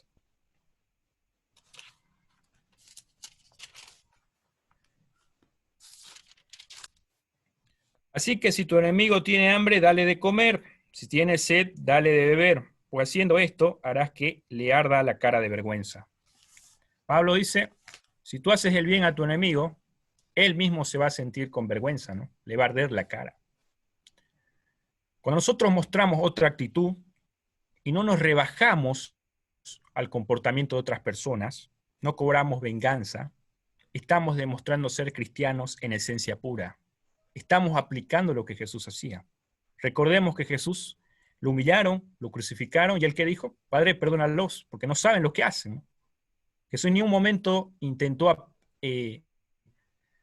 aplicar su poder porque él es Dios, él podía librarse de eso. Ni un momento supo reaccionar a las ofensas y burlas. Jesús realmente fue extraordinario, ¿no? Es un estándar alto que él nos ha dejado, ¿no? Pero sin duda alguna es un motivo de reflexionar y ponernos a pensar de que debemos imitar esas acciones de Cristo. Cuando alguien nos hace daño, ¿qué hacemos nosotros? Devolverle con la misma moneda, interpretamos mal el ojo por ojo y diente por diente, porque muchas veces lo interpretamos mal, ¿no? La gente dice, no, está en la Biblia, ¿no? Yo voy a actuar de esa manera, ¿no? Y no era así, ¿no? Ahora hemos repasado de que el ojo por ojo y diente por diente era algo que los jueces debían legislar, ¿no? Ellos eran los encargados de aplicar esto y ver qué solución le iban a dar al problema. Hasta incluso Jesús, porque en el ojo por ojo y diente por diente se podía dar el caso de que apedreen a la persona, hagan justicia de esa manera, justicia a mano propia, pero esto lo tomaban los jueces. Jesús, cuando vino a esta tierra, en algún momento, a la mujer adúltera, le dijeron, ¿no?, que debían aplicar la ley de Moisés, ¿no? Y él dijo que lance la primera piedra quien no tiene pecado, ¿no? Jesús venía a enseñar ya algo de misericordia, ¿no? Venía a mostrar un lado humano. Realizamos con nuestras acciones el doble de mal que nos hicieron. Está en nuestra naturaleza decir eso, ¿no? Él me ha hecho daño, ¿no? Pero déjalo nomás. Yo le voy a hacer el doble. Somos seres humanos, nos comportamos así. Pero eso está normal, es normal para una persona que no conoce a Cristo. Una persona que conoce a Cristo tiene que mostrar una actitud diferente. Porque supuestamente esta persona sigue el camino, sigue los pasos, sigue el ejemplo que Cristo ha dejado, ¿no? Por eso se denomina cristiano, ¿no? Entonces es algo a reflexionar. No hay poder más grande que el de la venganza. Hay una frase famosa, ¿no? Cuando tenemos el poder de vengarnos, es un poder grande que la vida nos da, ¿no? Pero ¿será que es necesario? Éxodo 20:13, hay un mandamiento que dice que no debemos matar, ¿no? Hemos analizado tanto la doctora Enrique, desde la parte biológica, emocional, los datos que hay acerca del aborto, y que evidentemente está mal, ¿no? No podemos excusar algo que realmente conlleve a quitarle la vida a alguien, porque eso no nos compete a nosotros, ¿no? Nosotros no somos los que decidimos quitarle la vida a alguien. Y muchas veces se ha dado casos que realmente cuando el ser humano ha actuado con mano propia, porque ha creído conveniente al ver que la justicia muchas veces es corrompida, ¿no? Cuando vemos que no hay justicia, entonces vamos a actuar con mano propia, ¿no? Ante los maleantes, ante los malhechores, asesinos, los violadores. Y muchas veces se ha dado casos de linchamiento, ¿no? Acá en Bolivia es muy común, ¿no? Recuerdo haber visto noticias muy fuertes en Achacachi, ¿no? Que una vez prácticamente a un joven lo confundieron con un maleante y lo quemaron, lo golpearon. Rogaba para que lo maten, pero la gente seguía y al final era una persona inocente, ¿no? Por eso nos damos cuenta que a veces la justicia a mano propia no es la mejor salida. También acá hablaba yo con Enrique, esta historia me conmovió bastante, ¿no? En México, en Canoa, Puebla, incluso se hizo una película de esto, ¿no? Yo cuando la vi realmente quedé impactado, ¿no? Porque es una película que fue un caso real, ¿no? 4 jóvenes estudiantes de la Universidad Autónoma de Puebla fueron a este pueblo Canoa, ¿no?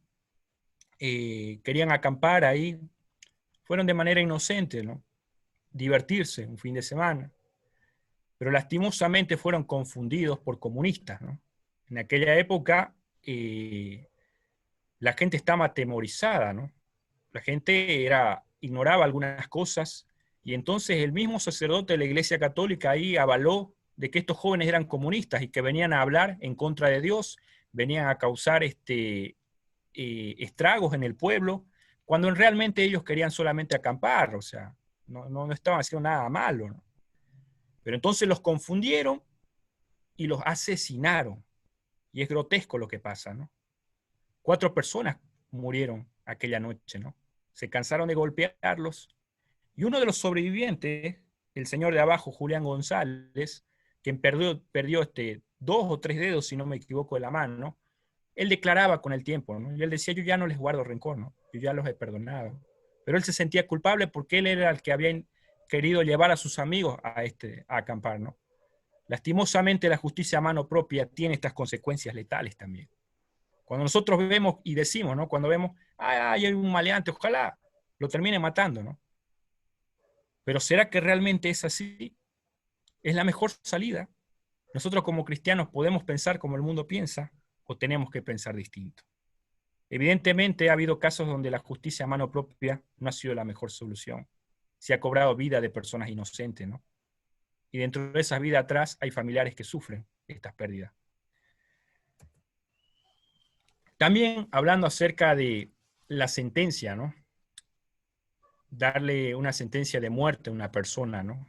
¿Cuántas veces escuchamos, ¿no? Ojalá condenen a los violadores, a todos, a que se mueran, ¿no?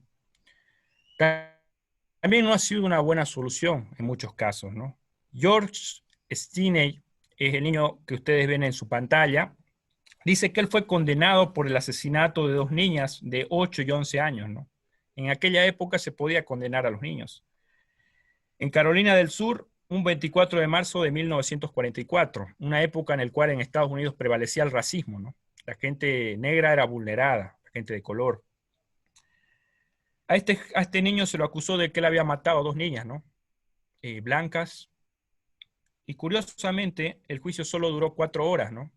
Claro, un juzgado de puras personas blancas también que tenía mucho rencor hacia las personas de color. Y dice que él fue ejecutado en una silla con 6.000 voltios en la cabeza, ¿no? El niño dice que llevaba una Biblia, curiosamente, ¿no? Hasta rogaba, él decía, yo soy inocente, yo no hice nada malo, por favor, perdónenme, no hice yo nada. Claro, ellos lo juzgaron, lo mataron al niño, y después de 70 años se descubrió que la viga con la cual las 2 niñas fueron asesinadas pesaba más de 19 kilos. Se decretó que el niño no era capaz de levantar la viga, ¿no? Y golpear con fuerza suficiente para matar a las niñas, ¿no? Este caso conmovió, ¿no? Porque se cobró la vida de no solamente una persona, sino un niño, ¿no? Inocente, ¿no? Lo acusaron de algo que él no había hecho. Conmovió tanto que el escritor Stephen King escribió un libro, Milagros Inesperados, que también fue llevado a la pantalla del cine, donde el director Davor Fram, junto con el actor Tom Hanks, le dan vida a esta película, ¿no? Y en la película podemos ver a una persona grande, ¿no? Que es también acusada de violar y matar a una niña. Pero esta persona era inocente en la película también. Pero esta persona dice que tenía la transparencia de un niño, ¿no? La inocencia de un niño. Por eso, creer que la solución es matar a las personas es erróneo, ¿no? Estamos equivocados. Eso no nos compete. Desde el Antiguo Testamento hemos visto que había un juzgado. A través de los años, el mundo ha ido desarrollándose, supuestamente, ¿no? Aunque vemos cosas grotescas muchas veces, como linchamiento y estas acciones. La gente ha ido cambiando, los derechos humanos han ido evolucionando, pero sin duda alguna, nosotros como cristianos tenemos que tener en claro de que nosotros no podemos optar por la venganza. No puede entrar en nuestra mente quitarle el don de la vida a una persona, ¿no? Hablaba la doctora, hablaba Enrique, de que Dios ha dado vida a una persona con un propósito especial, ¿no? Jeremías dice, ¿no? Que antes del vientre de nuestra madre nosotros tenemos planes extraordinarios, ¿no? Dios sabe con qué propósito nos manda a esta tierra, ¿no? Pero cuando empezamos a vivir en este mundo, cada ser humano muchas veces toma sus decisiones, ¿no? Se aleja de Dios. Y muchas veces esas decisiones hacen de que tome malas acciones y sufra consecuencias, ¿no? Pero tengamos en cuenta de que las personas que aún se equivocan, los malhechores, siguen siendo hijos de Dios. Un día Dios pensó en traerlos a este mundo, ¿no? Y sabrá Él darle un juicio a esas personas, ¿no?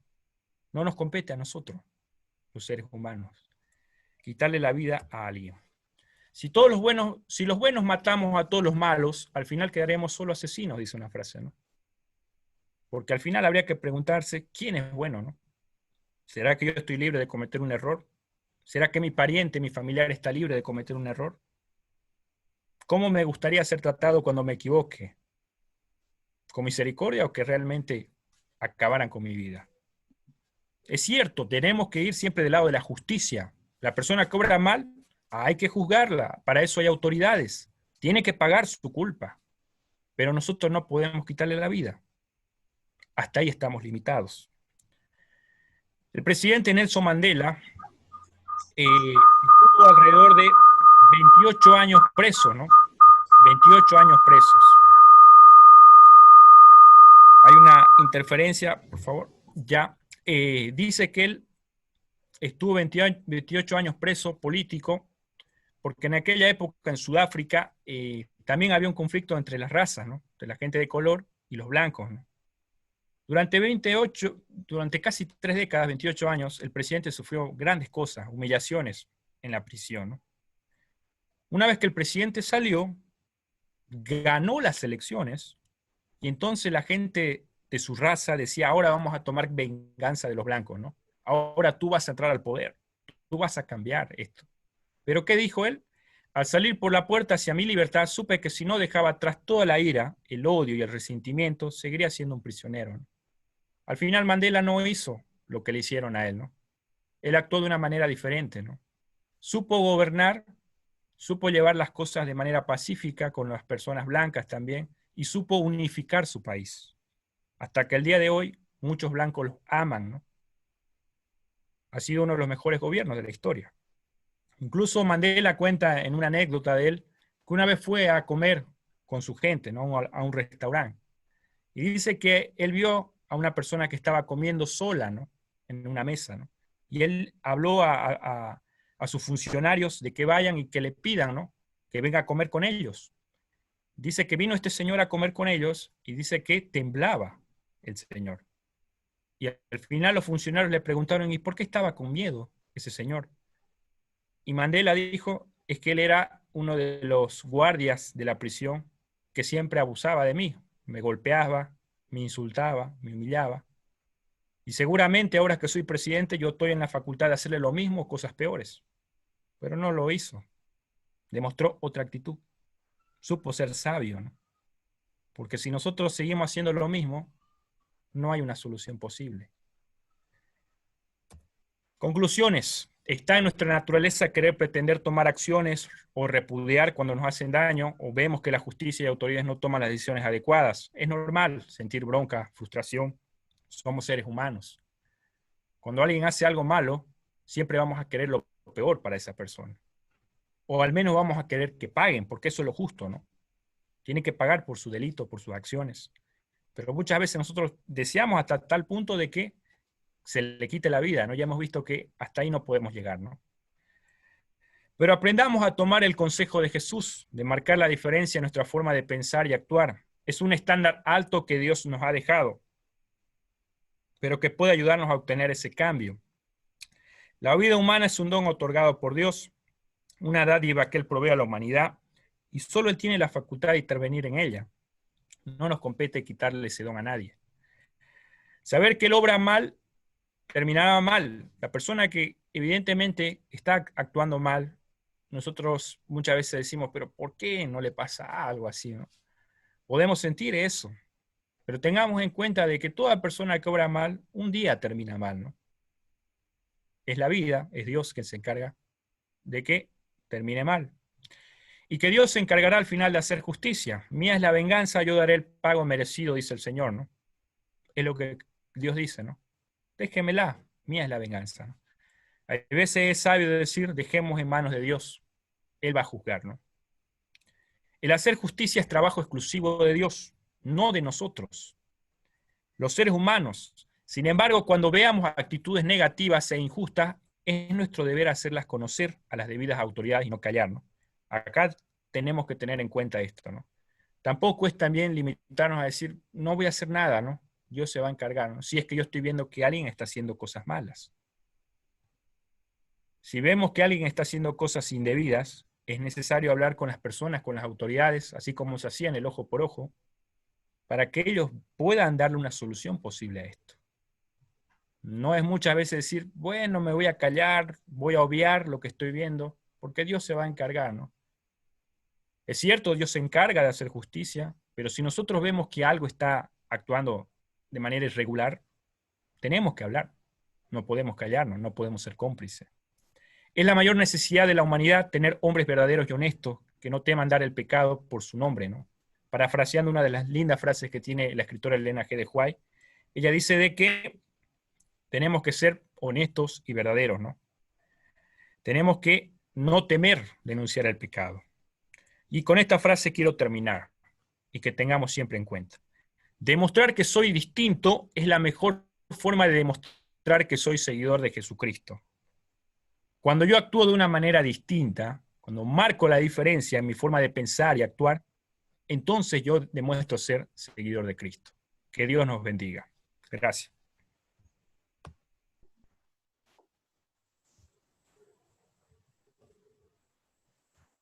Listo, gracias Freddy, gracias por tu participación.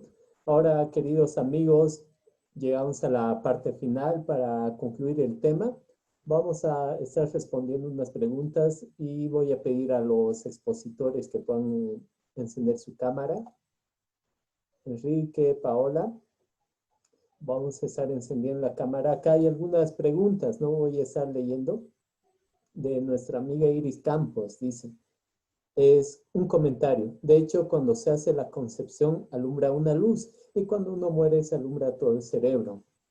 Acá Roger Martínez nos hace una pregunta. Dice, psicológicamente, ¿cómo afecta el aborto para la madre que decide abortar y lo consigue? Así como cuando decide abortar y no se lleva a efecto y tiene el bebé. Entonces, acá tal vez Enrique, ya que es tu especialidad o tu área, podrías responder esa pregunta, ¿no? Psicológicamente, ¿cómo afecta el aborto tanto al conseguir abortar como al no conseguir abortar? O sea, al intentar ese acto. Ok, bueno, está bien. Hola tío, ¿qué tal? Gracias, la verdad, por haber asistido.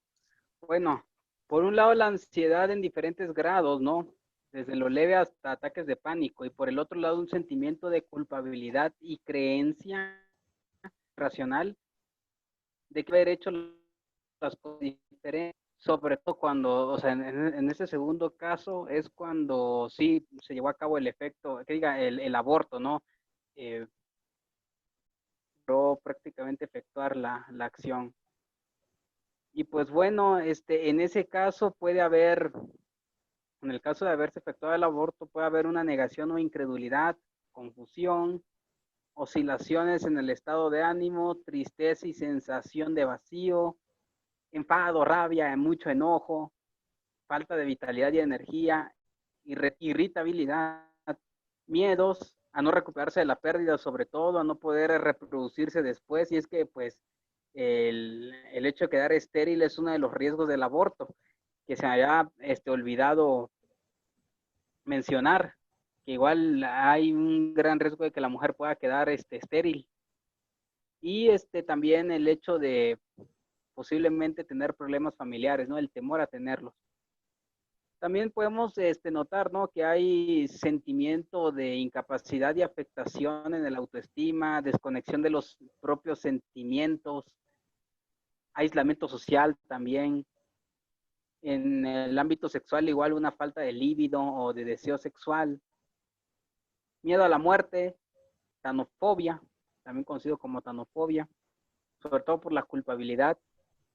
El insomnio y las pesadillas, sobre todo cuando duerme, es muy recurrente, es muy normal en ese tipo de casos. Y sobre todo la evitación o el temor, tal vez le agarran el miedo a todo lo que tenga que ver con la maternidad y los bebés. O en su defecto puede generar igual una obsesión después. Y al mismo tiempo, en caso de tener pareja, puede desarrollar muchos problemas con su esposo, su novio, su pareja. Más o menos lo que yo podría decir. Muchas Y gracias, Enrique. bueno, sí, a ver, nada más como último punto, y también cuando no logró abortar al bebé, pues igual hay como un sentimiento de culpa. Sin embargo, es un poco más fácil la superación, dado que el bebé pues al final sí pudo nacer. Sin embargo, pues desde que uno está muy chiquito, desde que está en el vientre de la madre, pues ya empieza a sentir, ¿no? Ya empieza a tener cierta identificación por la figura paterna y la materna, y pues siente de alguna otra forma, y cuando decide abortar, pues lo hace con un sentimiento bastante depresivo, vamos a llamarlo. Es decir, hay mucha ansiedad, mucho estrés de por medio, y ese bebé lo va resintiendo. Y más adelante, cuando ya está grandecito, pues puede llegar, ¿no? A representarlo ya en su adolescencia. Siempre va a quedar una secuela, ¿no? A nivel familiar, y de igual manera a nivel psicológico, no solamente por parte de la mamá, por parte del niño. Eso sería lo que podría responder.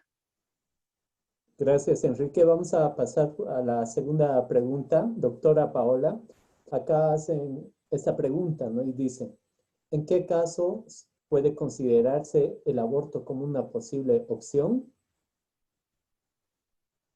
Bueno, entonces, legalmente en varios países se ha adoptado tres situaciones delicadas, ¿no? En las cuales se debe pensar en esta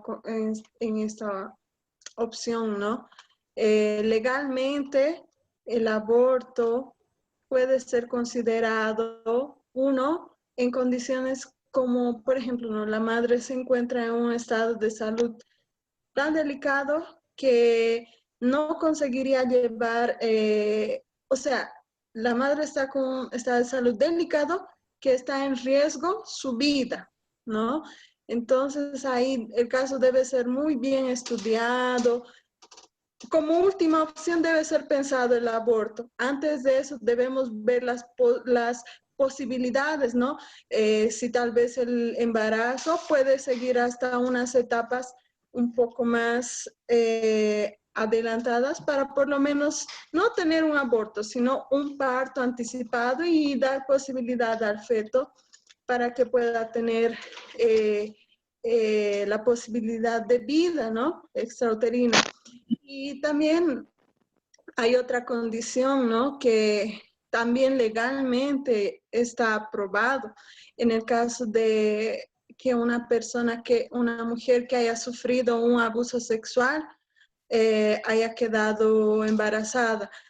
Pero, como les digo, siempre en última opción es el aborto, ¿no? Antes de eso, nosotros debemos, como profesionales, tanto médicos, psicólogos, por ejemplo, teólogos, deben siempre dar el mejor consejo para la víctima, porque como bien decía Freddy, ¿no? La violencia no se destruye con más violencia, no se acaba con violencia, ¿no? Entonces, aconsejar. Y la tercera alternativa, la tercera opción, es en caso de que el feto no tenga condiciones de vida, ¿no? Por ejemplo, el caso de anencefalia, cuando el feto ya no tiene una malformación congénita en la cual no presenta cerebro ni caja ósea craneana. Listo, gracias, doctora, por la explicación muy bonita. Vamos a ir con la segunda pregunta que nuestra hermana Sandy también nos hace, ¿Qué alternativa se le puede ofrecer a una chica? Disculpe, perdón, no sé si igual podrá, discúlpame, Cristian, hablar acerca igual de o sea, de esa misma pregunta que contestó la doctora, dar un punto de vista nada más. Sí, breve, por favor, por que el hablar tiempo. desde mi punto de vista personal, en qué casos el aborto podría entenderse, vamos a decirlo así. Es que ocurre lo siguiente, las feministas o neofeministas piden aborto legal bajo cualquier tipo de cosa que sea legal, o inclusive algunas sin escrúpulos dicen no importa hasta el séptimo mes del embarazo está bien, ¿no? Y ya, pero la cuestión es la siguiente, es que se agarran de actos prácticamente atroces como lo son una violación, una agresión sexual o un embarazo de alto riesgo, como ya había dicho en mi ponencia, para que, o sea, les puedan aprobar el aborto, ¿no? Bajo cualquier tipo de causa. Es decir, esas razones, ¿no? Trágicas y atroces son un medio para ellas, para obtener un fin, ¿no? Al fin de cuentas. Ya hemos ido a las estadísticas de que si nos vamos por eso de, te violaron, vamos a legalizar el aborto, entonces bajo cualquier tipo de causa, vemos que incluso no hay muchas mujeres que queden embarazadas después de una agresión sexual al año en los países latinoamericanos, ¿no? Son pocas. Yo creo que inclusive, ¿no? Cuando hay una violación, personalmente hablando, creo que, o sea, si es legal, por lo menos en México, el aborto, ¿no? Bajo ese tipo de causa, una violación, yo no estaría totalmente a favor, pero sí estaría en contra de que le criminalizar a la mujer que decida hacerlo. Ya de por sí pasó por el martirio de una violación y si de repente decide tomar esa medida por desesperación o por lo que sea, pues sí estaría en contra, ¿no? De que se le criminalizara. También estaría en contra de que se le criminara al médico que no le quiera practicar el aborto.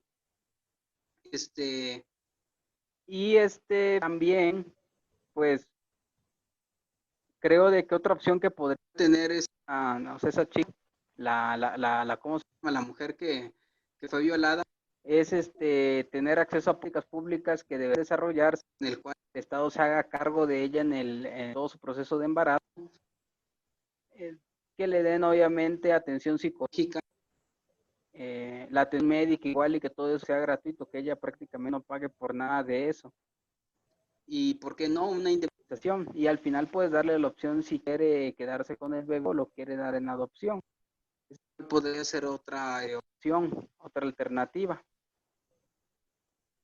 En el caso, ¿no?, de los embarazos de alto riesgo, ya la doctora sí había hablado, ¿no? Y dijo puntos bastante importantes. Hay niños que, bueno, ya nacen o corren el riesgo de nacer muertos. Sí, igual, ¿no? O sea, no estaría a favor de que el niño pues sufriera de más. De todas maneras se va a morir. Es preferible, yo creo que de una manera piadosa, ¿no? Darle una muerte sin dolor. Por ahí dice, ¿no?, que ¿cómo se llama? Que muchas veces elegir una forma más dolorosa de morir. Y se me vino a igual un caso que hubo, si no mal recuerdo, en Brasil durante este mes que pasó en agosto. Una niña de 9, entre 9 y 11 años fue violada y quedó embarazada, ¿no? Fue por un pariente, agredida sexualmente de manera constante hasta quedar embarazada. Lógicamente hablando, a diferencia de una mujer que tiene arriba de los 20 años, que es madura, ¿no?, para concebir un niño, la niña pues no lo es. Se corre el riesgo de que los dos puedan morir o que en su defecto la niña pueda tener secuelas, aparte de las psicológicas que van a ser terribles, que con secuelas físicas bastante atroces, igual quedar estéril, puede desarrollarse el cervicouterino, corre el riesgo, igual el bebé igual corre riesgo de morir. Después, que obviamente está ¿cómo se llama?, dentro del organismo de una mujer que no está fisiológicamente parada y madura para sobrellevar el embarazo. Muchas veces tienen que adelantar el embarazo, es decir, va de manera prematura. Y pues creo que bajo este causas es entendible, ¿no?, que se practique un aborto. También el caso igual de una mujer que, si no recuerdo, tenía cáncer o una enfermedad, no viene el dato, ¿no?, pero una enfermedad de muy alto riesgo y necesitaba someterse a un tratamiento y estaba embarazada y le dije, si no te sometes te vas a morir. La mujer no quiso, básicamente dijo, voy a terminar mi embarazo, y qué fue lo que ella murió luego el bebé. una familia particular. Irónicamente, en el caso, si hubiera salvado una de las dos vidas, es necesario que la mamá, pues obviamente, sobreviviera. Se murieron los dos, quedó un viudo, prácticamente con 2 funerales que hacer. Sin embargo, aquí es lo que este tipo de casos no son tan comunes. Ese tipo de casos sí podrían ser entendibles. Y sin embargo, las feministas lo que quieren es legalizar el aborto bajo cualquier tipo de caso. Es decir, se agarran de casos que son muy raros y que son muy extremos para que legalicen sus privilegios. O sea, básicamente es eso. Ahí vimos en la estica uruguaya que la mayoría de los casos no es porque simplemente no lo quiere tener. Estamos hablando que son casos extremos o muy raros, los porcentajes logran ser bastante mínimos, son pocos, son poquitos. Y cuando es por irresponsabilidad, por fornicación o adulterio, ¿no? De que no sabe qué, quedé embarazada por no protegerme, las estadísticas arrojan de que son, o sea, que los abortos en este tipo de casos son elevadísimos, ¿no? Y básicamente eso tendría que decir, ¿no? De que las feministas son oportunistas y se agarran a las feministas, ¿no? De casos atroces que aparte son muy raros para que les puedan legalizar a ellas sus caprichos, vamos a decir de esa manera. O sea, agarran una violación, un embarazo de riesgo como un medio. No les importa realmente una niña violada o una mujer que pueda morir, ¿no? Que tiene un embarazo de muy alto riesgo. Lo que les interesa es agarrar como un medio para que les puedan legalizar bajo cualquier tipo de causal. Gracias, Enrique. Acá vamos a unir esas dos preguntas por el factor del tiempo, ya nos hemos pasado. Acá nuestra hermana Sandy dice, ¿qué alternativa se le puede ofrecer a una chica con un embarazo no deseado y que está pensando en abortar? También ya se respondió en cierto aspecto esa pregunta, ¿no, Enrique? Y también, ¿qué pueden decirle a una chica que ya pasó por un aborto? Con respecto, pueden ser ya sea desde un aspecto psicológico, moral, teológico, o hasta médico, ¿no? ¿Qué consejos, qué alternativas se le puede dar? Bueno, yo voy a participar esta vez. Pero habla. Si bien no es el tema que abordé, pero me parece muy interesante la pregunta. Enrique hizo una buena explicación, ¿no? Detalladamente, poniendo los factores que muchas veces se dan, ¿no? Voy a hacer hincapié por acá, de que a veces, en el caso de que Enrique decía de que mi niño salga con discapacidad, vaya a tener problemas, es necesario el aborto, ¿no? Yo creo que nunca va a ser necesario, ¿no? Nunca es la salida quitarle la vida a alguien, desde mi percepción. Ha habido casos, ¿no? El cantante Andrea Bocelli declaró, ¿no? De que su madre estuvo a punto de abortarlo, ¿no? La madre de Beethoven también, ¿no? Porque supuestamente iban a nacer con una discapacidad, uno tenía una discapacidad auditiva, el otro visual, pero las madres no vieron eso como una limitación, ¿no? Decidieron darle el privilegio de vivir, que es su don de vivir, y son realmente personas que han dado un gran aporte en la música, ¿no? Y así como ese caso, nosotros no sabemos a quién le vamos a quitar la vida, ¿no? A qué personaje que va a aportar a este mundo, ¿no? Porque como dice la Biblia, cada persona tiene un plan y un propósito, ¿no? Ahora el caso también de que si hay el caso hipotético de decir, si esa persona ha sufrido violación, tiene que ser la salida del aborto, ¿no? Y me quiero agarrar de un ejemplo que puso un economista argentino, ¿no? Javier Milei, ¿no?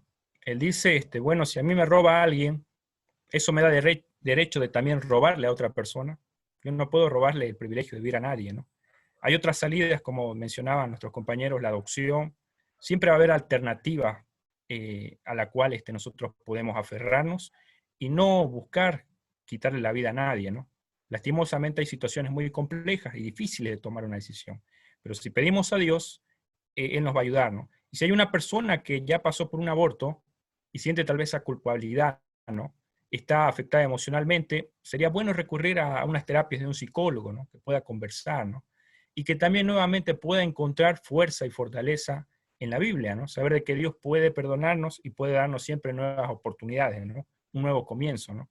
Pero acá yo veo favorable siempre recurrir al psicólogo, ¿no? Que es la terapia necesaria, hacer sesiones donde esta persona pueda pasar por un proceso. Eso sería, Cristian. Gracias, Freddy. Entonces, acá ya hemos visto, ¿no?, un panorama más amplio de los tres aspectos, ¿no? Físico, mental y espiritual. Y ahora, queridos amigos, para concluir, les quiero, como siempre, ¿no?, invitar para que podamos promocionar este proyecto. Como saben, nosotros somos jóvenes profesionales de diferentes ramas, de diferentes especialidades. El objetivo de ese proyecto es sin fines de lucro, es llevar, ¿no?, tanto el conocimiento teológico, sociológico, psicológico, biológico, y poder compartir estos temas. Entonces, amigos, acá estoy compartiendo pantalla. Les invito a darle like y a seguir la página Odisea del Conocimiento, y también invitar a sus amigos. Por ejemplo, acá en los tres puntitos hay una opción de invitar a mis amigos, y acá va a salir seleccionar todo. Ahí enviamos las invitaciones, ¿no? Y le sale en la configuración de que tal persona te invitó para que le des like. Como les dije, amigos, el objetivo es crecer, el objetivo es llegar a más personas. Yo creo que esos temas son importantes, yo creo que esos temas son fundamentales para la sociedad hoy en día. Y si tal vez tú dices, ¿no?, es el primer seminario, la primera charla en la cual yo he asistido, te invitamos también a que busques el canal de YouTube que está con el mismo nombre, Odisea del Conocimiento. Ahí están ya todos los temas que hemos abordado, ¿no? Como les dije, son temas variados. Hablamos del COVID, de la teología sistemática que habla de la angelología, fe y ciencia, y también el primer tema de la posmodernidad. Entonces, queridos amigos, les invitamos y les agradecemos por este apoyo, por haber asistido a esta conferencia, que fue muy gratificante. Yo creo que es algo que necesitamos conocer, que es algo que necesitamos compartir y defender, porque hoy en día la televisión y todos los medios de comunicación están plagados con los sistemas de aborto, ¿no? Entonces el pueblo somos nosotros y tenemos que tener esa voz de defender los pensamientos morales, los pensamientos bíblicos que tenemos como cristianos. Entonces, Freddy, ¿algo más que decir? Simplemente agradecerle a Enrique, ¿no? Porque nuevamente él ha estado acompañando desde la primera charla de la posmodernidad. Agradecerle una vez más porque ha dado un tema interesante, también a la doctora Paola, y agradecerle a cada persona que se ha conectado, ¿no? Que cada domingo se conecta. Es un viaje, ¿no? Una odisea, ¿no? Seguir explorando temas que son relevantes dentro de la sociedad y que muchas veces poco se tocan, ¿no? Pero que realmente hay que tocarlos, hay que estudiarlos y crecer juntos, ¿no? Agradecerles por eso y invitarlos a que sigan la página, ¿no? Es un material muy bueno que pueden compartir con sus iglesias. Gracias. Listo, Freddy. Entonces vamos a culminar con una oración. Les invitamos, ¿no? Como les dijimos, somos jóvenes cristianos y vamos a orar donde estamos. Oremos. Santo Padre que estás en los cielos, te agradecemos por habernos reunido, nos has dado el entendimiento y la sabiduría para comprender de este tema muy delicado. Te pedimos que tú puedas ayudarnos también a llevar este mensaje, a llevar estas palabras a aquellas personas que tal vez han pasado o están pasando por ese momento muy difícil que es el aborto. Te encomiendo sus vidas en tus manos de amor y te pido que puedas hacer justicia en esta tierra. Te lo pido en el nombre de Jesús, tu Hijo. Amén. Entonces, gracias, queridos amigos. Fue un gusto, fue un honor estar acá presentes y los invitamos el próximo domingo a la misma hora, a las 7 p.m. hora boliviana. Y que Dios los bendiga. Hasta luego. Gracias, nos vemos. Chao, Enrique. Chao a todos. Chao, Sein, Sam, Edilidio, Iris, quien nos envía saludos. Que Dios los bendiga a todos.